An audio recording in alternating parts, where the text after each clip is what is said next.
What I thought I would talk about when I was approached to do this, the pressure was to say something new, which is a heart-sinking pressure to a warhorse of the lecture circuit. I started out thinking I would never repeat myself and sometimes wonder if I'll ever have a new idea again. But what I wanted to talk about this evening was illusions. And I called the lecture The Taxonomy of Illusion because I think it's interesting to attempt to classify and relate the various kinds of illusions that stand between us and that presupposed naked, radiant truth.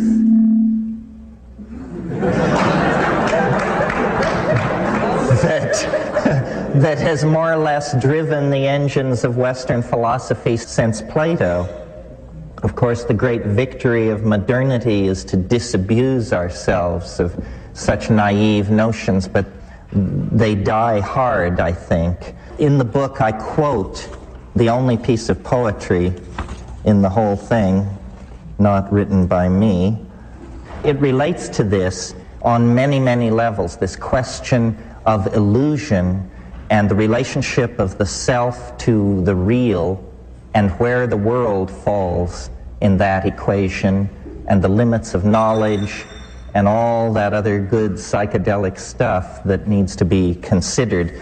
The quote is from Pale Fire by Vladimir Nabokov, and if you don't know this book, you should. It is without doubt one of the funniest books in the English language. And it takes the form of a very long poem and then the commentary upon this poem. The poem is written by a character that Nabokov creates named John Shade, and the part that I want to call to your attention this evening runs like this. That rare phenomenon, the iridule, when, beautiful and strange, in a bright sky above a mountain range, one opal cloudlet in an oval form reflects the rainbow of a thunderstorm which in a distant valley has been staged, for we are most artistically caged. Now, this is a very strange piece of poetry. This is not like even Wallace Stevens at his most obscure. In the first place, this word, the iridule, you won't find this word in any dictionary, and yet I sensed that this is obviously the word for this phenomenon. I know what he's talking about. I have seen this opal cloudlet in an oval form which reflects the rainbow of a thunderstorm in a distant place. We're here in the realm of mirage, and nature as mirage, and nature as mirrored labyrinth. And then the final point about being artistically caged.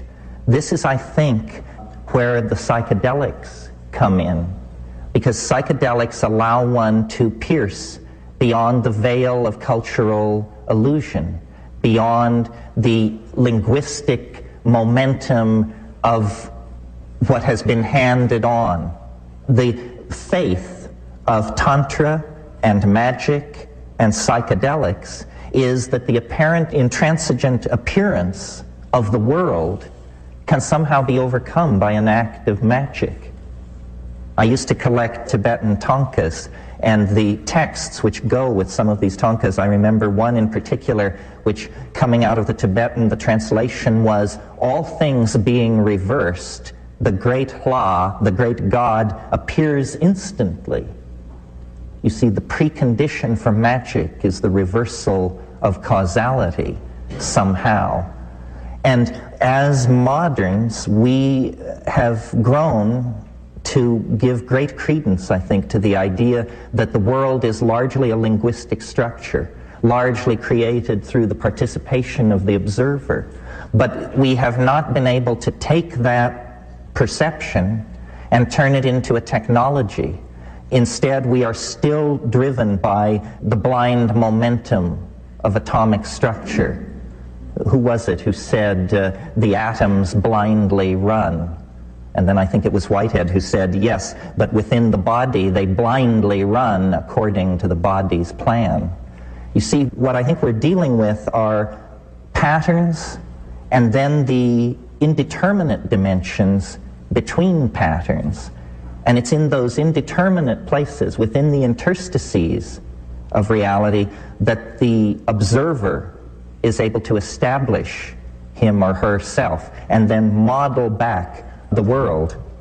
The reason I wanted to talk about a taxonomy of illusion was because I thought it was important to relate the various styles of hyperseeing, non-seeing, and misseeing together, because I think that the consequences of doing that are to realize just how shifting the sands are upon which the ontological edifice of Western thinking rests. I mean, that's always the point, you see, to deconstruct Western civilization, because Western civilization, the toxic consequences are now clear for everyone to see. So the first category or grand family of illusions, which we would put into our taxonomic key, would be social illusions. Illusion is / delusion. So the great social illusions, delusions, are sexism, racism, xenophobia, egoism, classism. The world is riddled and ruled by these social illusions, and no one is free of them.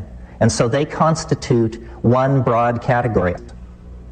Another of the great family of illusions are, I call them ontological illusions, illusions of states of being, which may or may not, in fact, be reflected in reality. UFOs, Bigfoot, crop circles, the entire panoply of poltergeist phenomena, and this sort of thing, ontological illusions. And these are very interesting. I mean, one could give time to this alone, because there are persistent ontological illusions in the human sensorium, such as angels, elves, demons, jinns, afrits, nixies, and sprites, that crowd. And there are ontological illusions that seem somehow tied to the evolving modalities of the group mind. UFOs are an obvious example. I mean, aside from the fact that people have occasionally seen strange things in the sky, the UFO archetype really emerges in the late 40s with the Rainier lights, and then the silvery discs, the alien denizens with the cat eyes and the rubbery flesh, those same guys who give you unscheduled proctological examinations in the middle of the night. The crop circle thing, similarly. It's not that there aren't crop circles, but that what we have is essentially a pattern in an English wheat field, but then radiating out from that are the illusions of those who cast their gaze upon it, those who proclaim it telluric communication or particle beam research carried on by the Air Force, or in one version it was supposed that a particular crop circle had been decoded, found to be a lost Sumerian language, which when decoded said basically, don't stop here. Just maintain speed and, do not stop. Psychedelic illusions, again, this is a related category but different from these ontological illusions. By illusion, I mean that these are confrontations with phenomena, an apparently subjective ground and an assumed rational observer, where there is a more than ordinary amount of ambiguity. I mean, most of reality is illusory. It's just that we do each other the courtesy of not pointing this out. Actually, you trace a very thin data path through the world, and most of what we assume without question, we have very little evidence for. What's important about the psychedelic family of illusions is that they propel the entire issue of illusion to center stage, because they demonstrate that the assumed bedrock of quote-unquote ordinary perception is in fact no bedrock at all. It's simply a very soft dwell point somewhere in the mysteries of metabolism. And the consciousness, whatever its relationship to the brain, is spectacularly affected by the perturbation of the physical brain by endogenously introduced pseudo-neurotransmitters of some sort. And to my mind, this is very interesting. You know, Alexander Shulgin has secured in his work that you can take a molecule that is completely inactive, and by moving one atom to a different place on the ring, you can change this into an active compound. Now, it seems to me you could hardly have a neater demonstration of the quantum mechanical foundation of consciousness, because you've moved one atom and you've moved the mountains of mind 500 miles from where they were resting when last you looked. It's quite spectacular. And it argues then that mind, which strangely enough, the materialists always claim this, they just put different emphasis on the words. Mind is a kind of iridescence upon metabolism. For the materialists, that was a dismissal, because to them what iridescence meant was a tertiary phenomenon, not inimical to the structure of matter, but necessarily perceived only through the intercession of an observer. See, that's what iridescence is. It's somehow a more fragile part of nature than the rocks, the trees, and the waters, because it's a play between light and mind. Again, a kind of illusion, a mirage. Now, in a very different category of illusion, and this is one worth considering because it's the one we tend not to place in this category, and that is the illusion of materialism. This has broken down completely. The idea that the material world was real sustained the investigation of nature from Parmenides to the early years of the 20th century. Virtually the entire history of human engagement in the abstract intellectual modeling of matter was assumed to be pretty much as presented in perception: solid, enduring, having simple location, meaning, you know, it stays where you put it, and when you look there again, it's there. That sort of thing.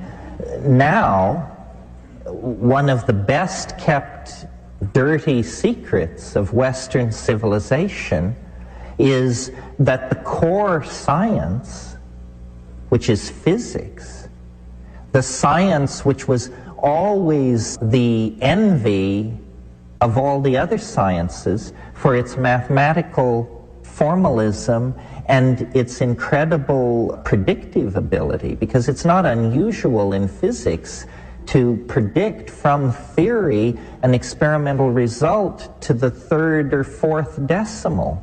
This is spectacular congruence between theory and experiment. You don't get that in the social sciences, or even in physical, even in physical chemistry.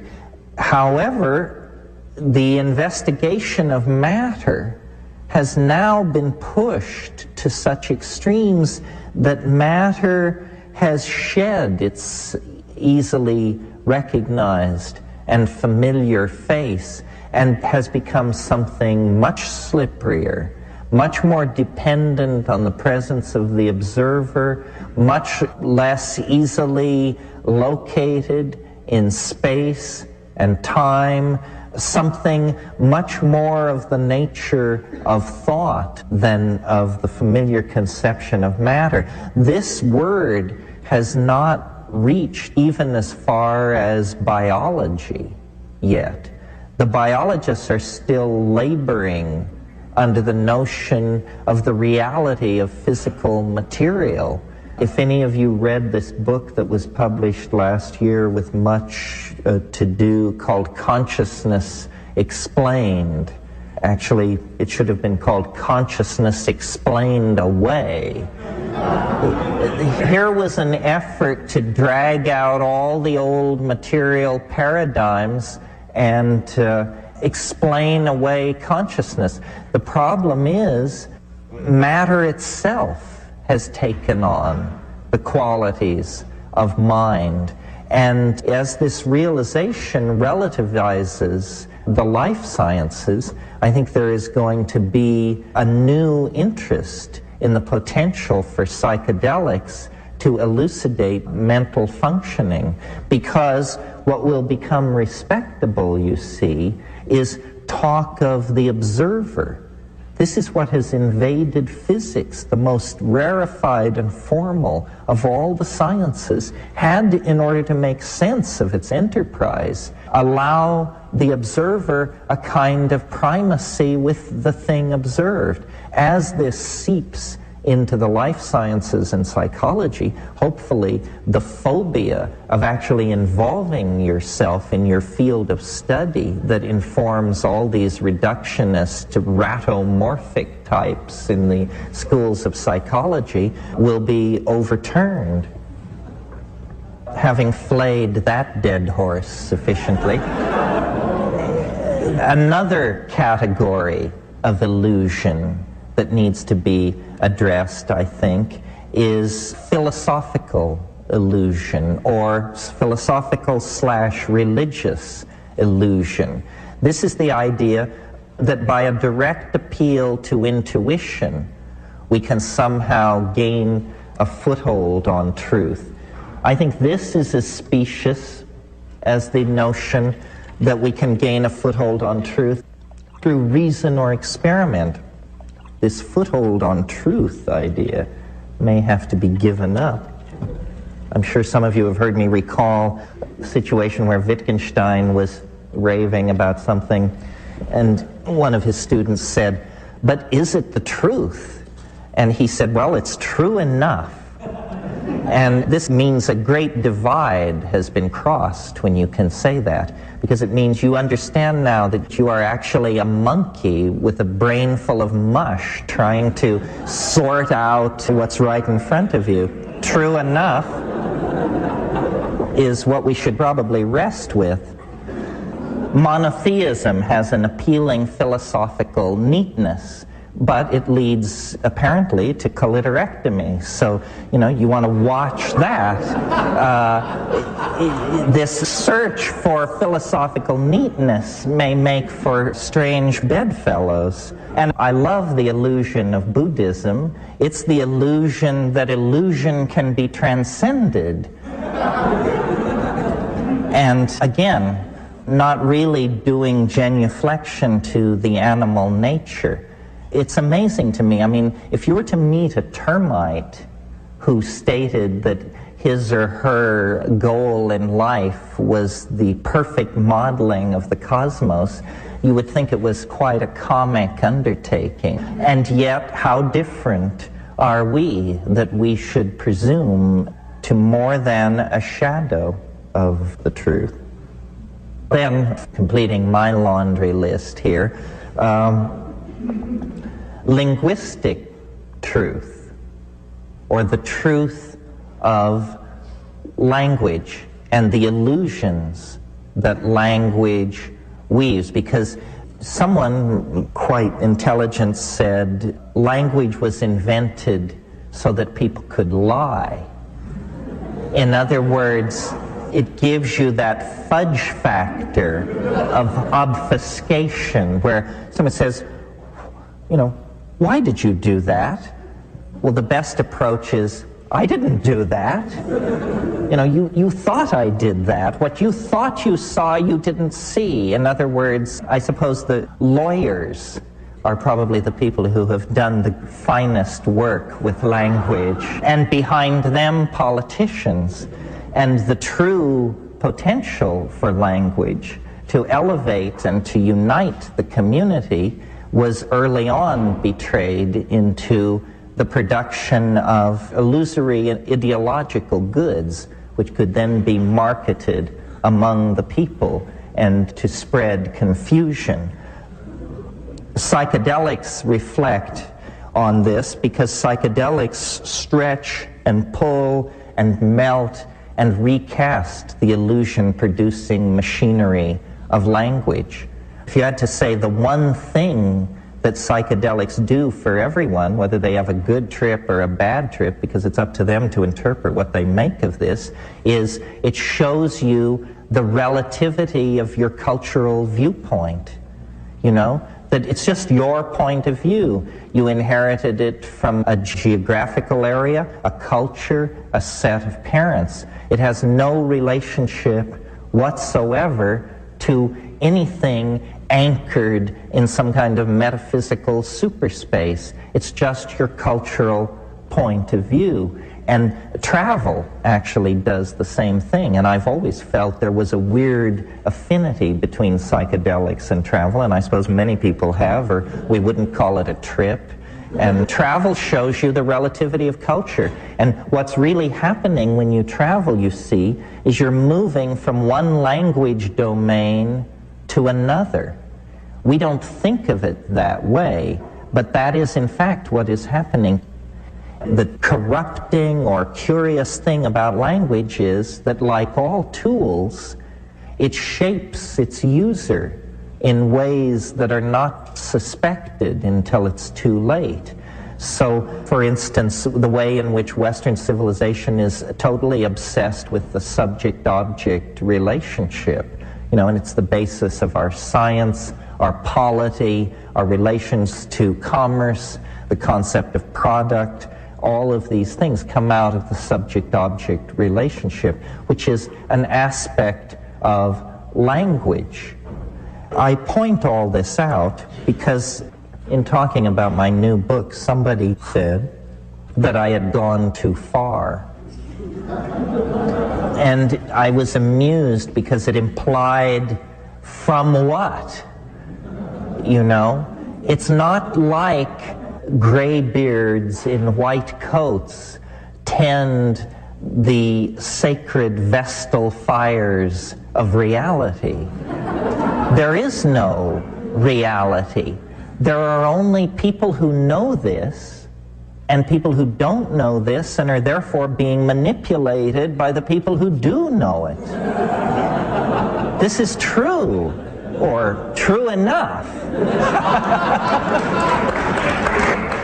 And one of the things that has amazed me with my own personal career, because, you know, I started out basically shoveling snow in a cow town in Colorado, and by fate or who knows what, come to the present position. And what I notice as I traverse levels on a supposed ladder of success, where you would expect there to be more and more competition and people and activity, actually it gets emptier and emptier.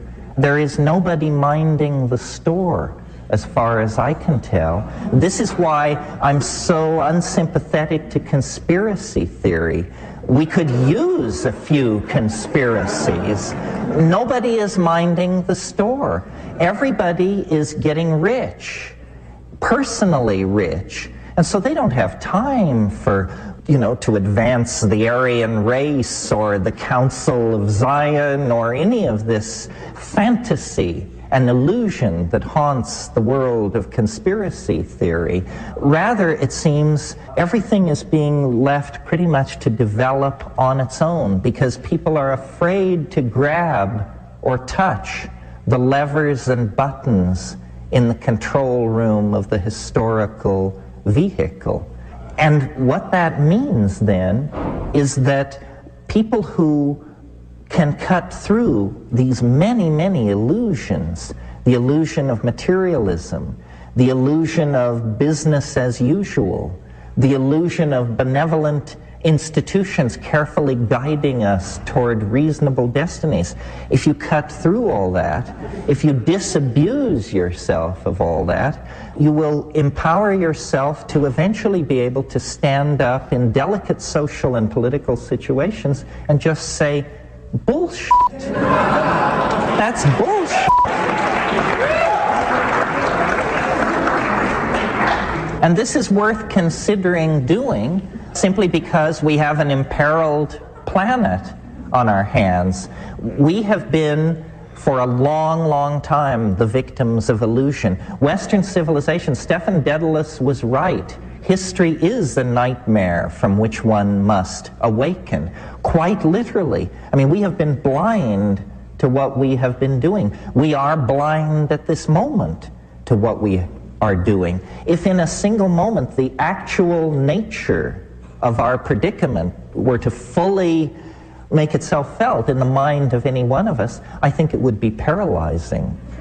It would be horrifying. We have waited till the last moment of the last hour. The house is burning down around us, and we rouse ourselves from the stupor of materialism, the stupor of Christianity and scientism, the stupor of male dominance, sexism, and racism.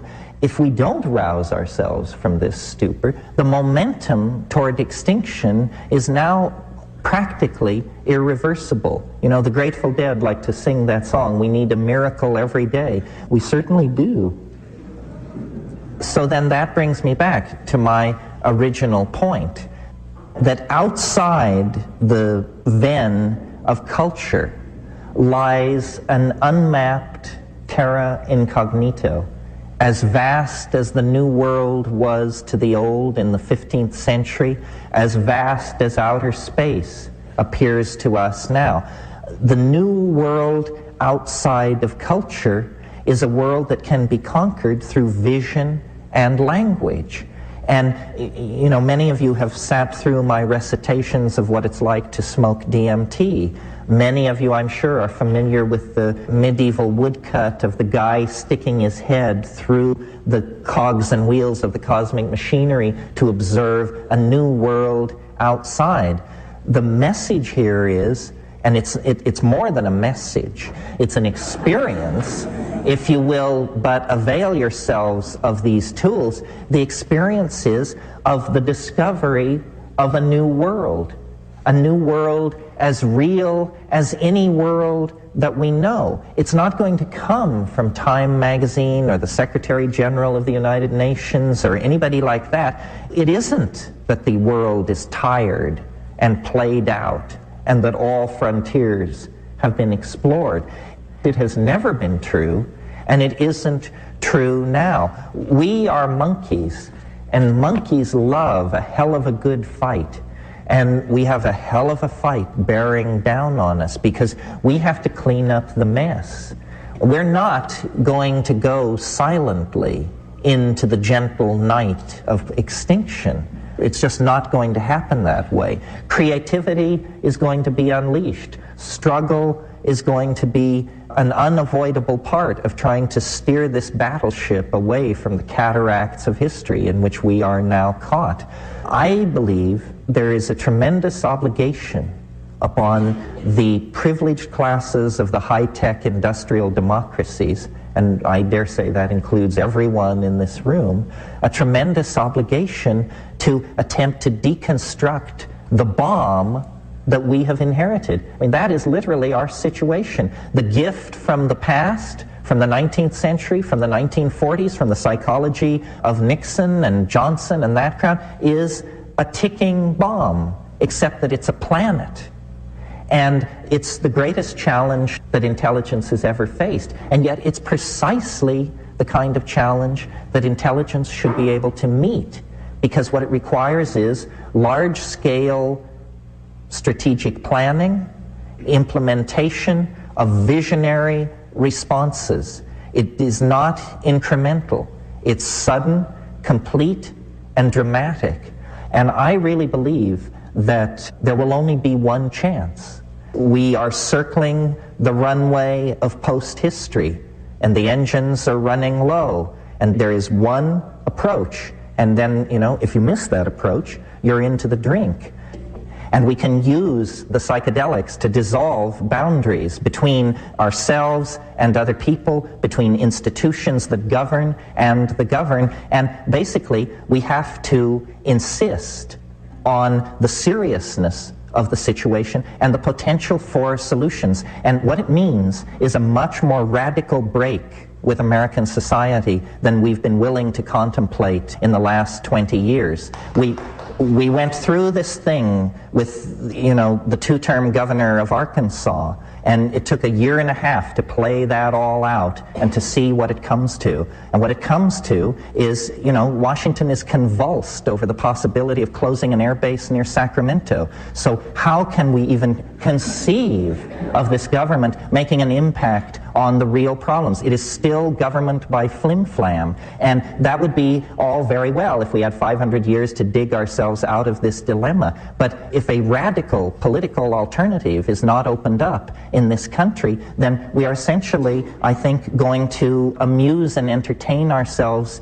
into extinction. The ordinary orthodox system has failed. What Bill Clinton exists to prove, at best, is that people of goodwill make no difference in those institutions because they are compromised and corrupted from the very beginning. It's just the way it is. Those institutions are set up for business as usual. Business as usual at this point is a death sentence on the human race. What has to be done is a dissolving of hierarchy. That means self-empowerment through claiming the new information technologies, through deconditioning from propaganda, through deconditioning from the pharmaphobia that holds everyone within the pre-programmed molds that are being handed down from Madison Avenue and Hollywood. It means actually realizing that your life is your own. Your destiny is your own. It isn't within the confines of the culture. We are in an extraordinary transition. Everything that has worked now doesn't, meaning global economic systems, control of the spread of epidemic disease, so forth and so on. All these systems are breaking down, and yet the new systems are not yet in place. So this is a situation of extraordinary malleability and a situation in which people of great vision and great ego can make tremendous impact. So it's a very dangerous situation. We saw this in the 1930s in Germany and in Europe, where there were all kinds of potentials, all kinds of possibilities. We forget how powerful a visionary Marxism was before the rise of fascism. Movements like Bauhaus and Dada and Surrealism all had agendas which disappeared then under the rise of fascism. This must not happen again. And what it has to do with is resisting images that are coming from the reality studio, resisting the images that are coming off the tube, coming through the newspapers, and creating a community based on psychedelics, sexuality, sensitivity, and good sense. And what good sense will mean in this situation is the preservation of the earth, the preservation of diversity, deconditioning from product fetishism, deconditioning from energy overconsumption. All these things we understand, but we seem to lack the power to change our minds, or if we have that power, then the power to change other people's minds. And I am into psychedelics not because I think it's a sure thing, but because I think it is the only game in town. In other words, it's the only thing I've ever seen change an individual on a time scale similar to the time scale that we have if we're going to make a difference. I've seen over and over again, I'm sure many of you have, people go into a psychedelic jerks and come out halfway decent human beings, 8 hours later. Consciousness, and there's an illusion of pure, vibrant, life each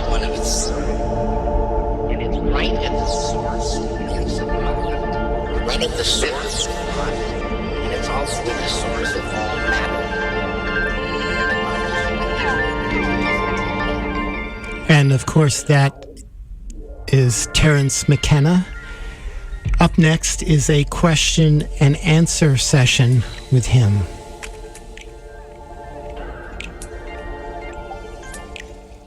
What role does an individual psychedelic experience play in the massive changes that you're anticipating? Well, there have been a number of them. That it takes you into the Jungian unconscious, that was one. That it somehow illuminates the concepts of Indian yoga or after-death models, such as the Tibetan Book of the Dead. All of these have been tried.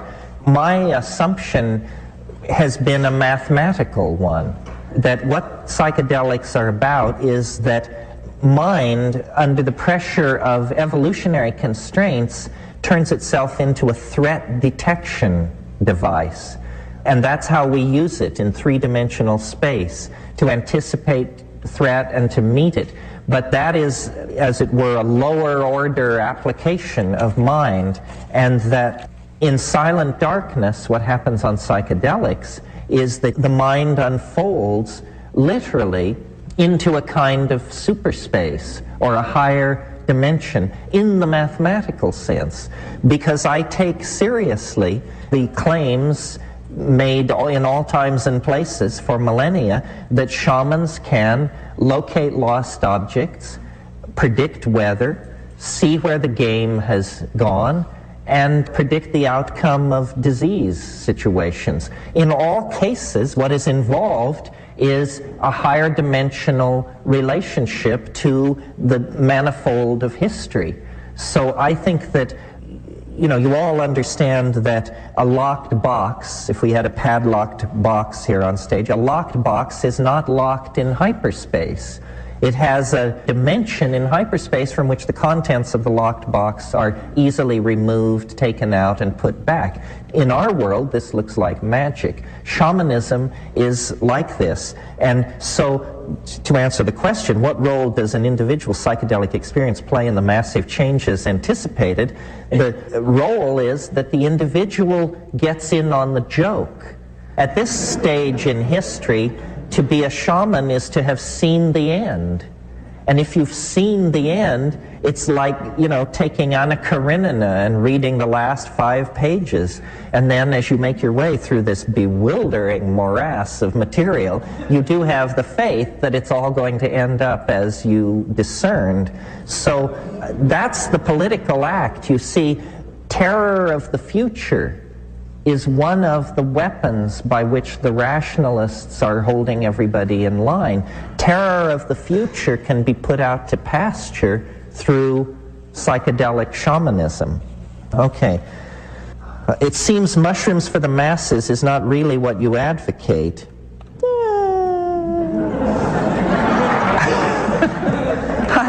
Mushrooms for the masses doesn't sound like such a terrible idea. I mean, I always equivocate by saying, you know, if your problem is maintaining boundaries, then you probably shouldn't take any psychedelics. But you can't, in a mature civilization, you know, you don't define opportunities based on what will be detrimental to a small minority. Mushrooms for the masses seems to me a fine idea. I just don't see how it can ever come about, because I believe that the society-shaping effects of these things are so powerful that they will never be tolerated. Well, let's see here.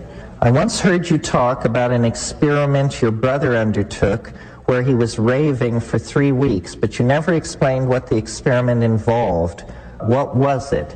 Well, what a wonderful opportunity. True hallucinations. I never talked about this, even often to very dear friends of mine. I mean, there are people who've known me for 20 years who I never told this story to, because I think it takes as long to tell as it takes to read this book. You know, that wonderful scene in Wells' Time Machine when he comes back to his gentleman's club and he says, "Gentlemen, this is no tale to be told over greasy plates." Well, similarly with this, and I didn't want to make it the basis for my public career, because this is real, well, I almost said nutty stuff. I generally disbelieve in violations of physical law and miracles, but I have seen 3 or 4 in my lifetime, and each time it's absolutely astonishing. Whole worlds of possible questions are instantly answered. And I wrote this book to inspire people to follow our method, which is, our method is the rational but stoned mind in confrontation with the obscure. Seek ye the obscure, you know, because out there at the edges are the edges. And that they're edges because nobody goes there, because the unsanctioned is hidden there.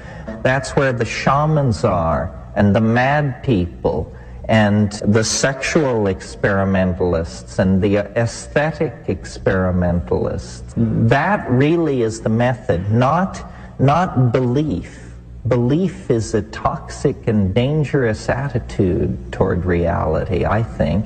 After all, if it's there, it doesn't require your belief. And if it's not there, why should you believe in it? It doesn't make a whole lot of sense. By eliminating money and the separateness that it causes, could the world be saved by sharing the resources and the work and eliminating all the unnecessary waste of energy and needless competition and consumption?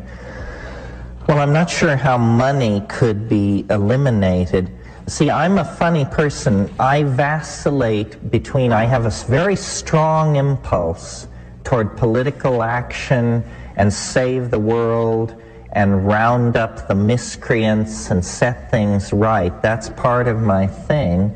But I also have this incredibly evolved sense that it's a done deal, that it's okay, that the main task is a certain alertness and attention to one's comrades, and that it will all unfold through the intercession of the transcendental object at the end of time. People say this is a contradiction. Fine, it's a contradiction. I mean, what are we doing here anyway? Is life supposed to be simple? But I preface that by saying, one time somebody in a group like this challenged me and said, you're always talking about the peril of the planet and one thing and another. Why don't you ask the mushroom how to save the planet? So then I thought that was kind of a facetious and challenging thing to propose, but the next time I found myself capable of asking the question, I did. And the mushroom hesitated, and now I pass this on to you as pure fungal hearsay on the networks. I said to the mushroom, so how can we save the world? And it hesitated roughly 1/3 of a second, and said every woman should bear only one natural child. I thought about this for a long time before I ever publicly mentioned it to anyone, and I realized, you see, I think that what is destroying us are 2 things. Number 1, an uncontrolled rise in population that wipes out every good intention, every social program, our expansion of agriculture succumbs to expanded population. This is destroying us. The other thing that is destroying us is that we are not properly utilizing the intelligence, talent, and so forth of half of our population, the female half of the population. Now, people say that women must be promoted to professional positions and power positions, and of course this is true, and I agree, but what is really holding women back is that they spend a staggering amount of their creative lifespan raising children. And if every woman were to bear only one natural child, the population of the planet would fall by 50% in 40 years without wars, epidemic diseases, it would just naturally fall in half. Now, I don't think very many people have ever considered this possibility. We tend to think that our problems are insoluble. They are not insoluble. Furthermore, it turns out, and here's news nobody likes to hear, a child born to a woman in Santa Cruz compared to a child born to a woman in Bangladesh, that child will use between 800 and 1,000 times more resources than the Bangladeshi child in its lifetime. So where do we preach population control? The third world, because that's where all the people are. But that's not the problem. People are not the problem. Incredible consumption by some people is the problem. It would be possible to imagine a world where governmental institutions or whoever's running things could go to women and say, how would you like to have vastly increased leisure time? How would you like to have an increased expendable income? And how would you like to have genuine status as a hero in the struggle to save the planet? If women were to have only one natural child, women would very naturally come into an enormous empowerment. No one, no institution could deny it to them. And interestingly enough, this is not a plan where men, who have always been the planners and the managers of plans, play much of a role at all. Well, I just pass that off in case you don't want to put your trust in the transcendental object at the end of the world. Then the most politically conscious thing, apparently from the mushrooms' point of view, that you could do is encourage those kinds of policies and that kind of attitude. Let's see here. You mentioned earlier this evening that psychedelics played a role in human evolution. How so? It seems to me clear, well, it seems to everybody who looks at the question clear, that the theory of evolution is handed a tremendous dilemma when it comes to human evolution. A planet of groundhogs, hummingbirds, and slime molds poses no problem to Darwinian evolution as modified by molecular genetics. We pose a problem, specifically our brain, and its doubling in size in less than 2 million years is very difficult for the theory of evolution to explain. And it's a particular embarrassment because that's the organ which generated the theory of evolution. So it's like a real rip in the sail of the galleon of evolution. I believe, and everyone believes, that there must have been extraordinary selective pressures of a unique sort upon our early ancestors to have produced the human brain in such a short amount of time. And I think that the answer, and I don't want to go into it in detail tonight, but briefly, here's what it is. And it explains a lot about our sexuality and our politics and so forth. All primates have what are called dominance hierarchies. It means that the hard-muscled, long-fanged young males run roughshod over everybody else. The women, the children, homosexuals, the old, everybody gets their marching orders from the dominant males. This is true throughout the primates, and it is true of us as we sit here this evening. That's what's screwing up our politics and situation with women and so forth and so on, and it can be argued to other social problems as well. I believe that psilocybin, because it dissolves boundaries, is uniquely positioned to mitigate against this tendency toward male dominance for a number of reasons. And when our remote ancestors moved out of the trees and into the grasslands, they encountered these mushrooms. And I think the great undiscussed frontier of evolutionary theory is the effect of mutagens in foods on human evolution. Most animals maintain a very narrow food menu to avoid contact with mutagens. We, when we were forced out of the arboreal canopy, we became omnivores. We came under nutritional pressure, and for a long time we were testing all kinds of foods, and that would have meant a very high rate of mutation through that period and an acceleration in natural selection. And I think that psilocybin, because it improves visual acuity, would have given a leg up to predators and hunter-gathering proto-hominids. So there was a period of time, perhaps as short as 100,000 years, perhaps as long as 1 million or more years, when male dominance in our species was suppressed chemically.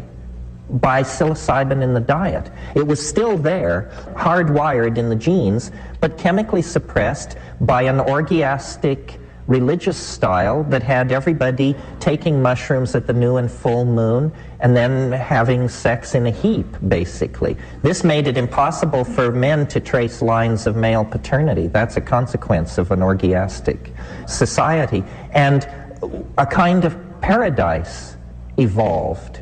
And it was during that paradisical interlude that language, theater, altruism, metaphysics, poetry, dance, religion, all of the functions that we equate with unique humanness evolved under the aegis of a near symbiosis with psilocybin, mushrooms.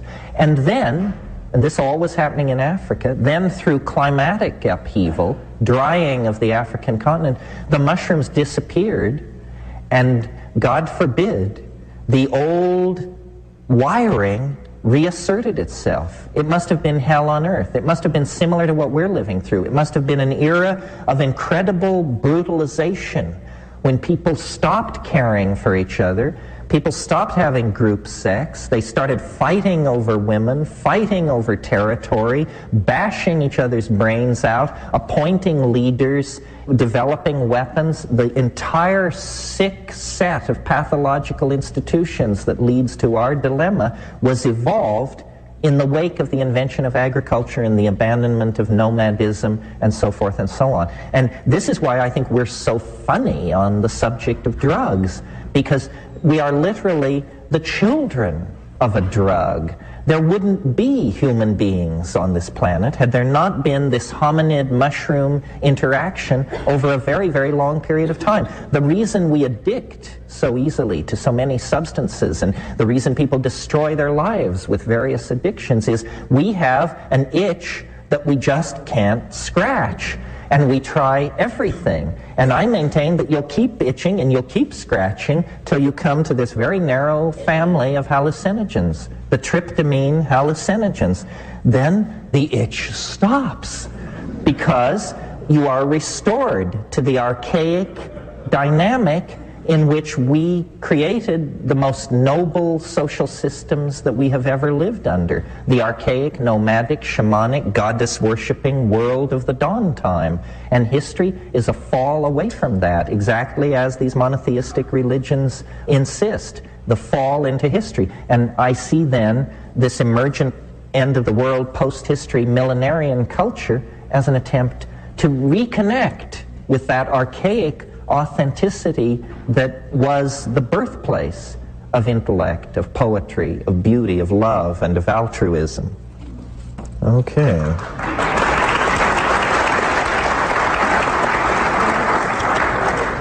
These are great questions. I wish I had more time. Here's one. Please define intelligence. Strangely enough, I was thinking about this today, as I can't even remember why, but I produced a definition. It's a kind of a cribbing from Whitehead. Whitehead defined understanding in the following way. He said, understanding is the apperception of pattern as such. That's all. For instance, in this room, there are many patterns. Where the men are, where the women are. Where the over 40s are, where the under 40s are. Where the wealthy and the poor are. Each of these patterns, if you can see it, tells you more about the situation. And presumably there are an infinite number of these informative patterns. So I would define intelligence as Whitehead defined understanding. Intelligence is the apperception of pattern as such. And the more of the pattern and the more patterns that you perceive, the more intelligent you are. Of course, these patterns must actually be there. Otherwise, you're delusory. And that's a different issue. And then I'll do one more here. Aww.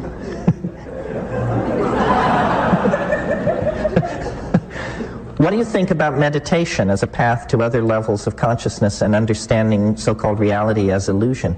I think meditation is a fine thing. I do it. I'm not sure what its relation to the psychedelic experience is. This is essentially part of a larger question, which is, can you get there on the natch? And, the short answer is no. The fair answer is maybe in exceptional cases. Cases so exceptional that the answer is no. And the perils, I submit to you, are much greater, because what is so wonderful about the psychedelics is how democratic they are. You don't have to have enslaved yourself into some beady-eyed weasel and his set of precepts, dietary strictures, and mantric formulas. It doesn't work like that. It isn't handed down through a human lineage. I asked the mushroom about this. I said, what's the deal with these other paths to enlightenment? And you got to understand, this is the mushroom speaking, but it said, for one human being to seek enlightenment from another is like one grain of sand to seek enlightenment from another. It is preposterous. And I like that, because I've never met anybody whose intelligence seemed so intimidating that they deserved to be followed.